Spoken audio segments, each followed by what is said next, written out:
Déblayer les décombres, c'est l'obsession de ces jeunes Palestiniens. Quelques heures après la destruction de la mosquée El Farouk, d'un immeuble résidentiel et de nombreux bâtiments dans le camp de réfugiés surpeuplé de Chaboura à Rafah, ils s'activent pour tenter de sauver des vies. La tâche est titanesque. Il ne reste plus qu'un trou béant gigantesque. Les missiles sionistes ont tordu l'acier, pulvérisé le béton et pété. Les habitants du sud de Gaza n'arrivent pas à réaliser ce qui arrive. Comme vous pouvez le constater, l'occupation a frappé une mosquée qui est une institution religieuse. Ce n'est pas un lieu de résistance, ni un atelier ou quoi que ce soit, c'est un lieu de culte. Les gens y vont pour prier quotidiennement, puis ils quittent les lieux. Il n'y a ni résistants, ni saboteurs, ni personne ciblant l'occupation. Pourtant, l'occupation mène délibérément une guerre de religion contre les mosquées de Gaza.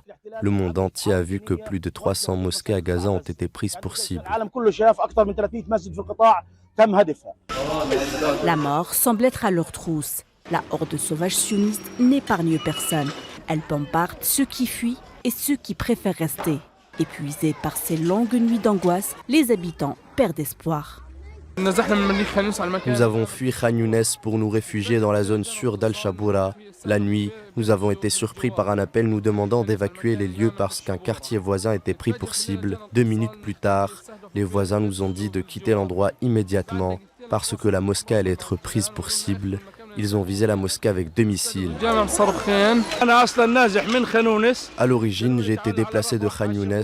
On m'a dit d'aller à Rafah parce que Chaboura est sûr. Nous sommes venus ici. Est-ce que c'est sûr? C'est un désastre. Une zone résidentielle d'1 demi-kilomètre carré a été complètement détruite.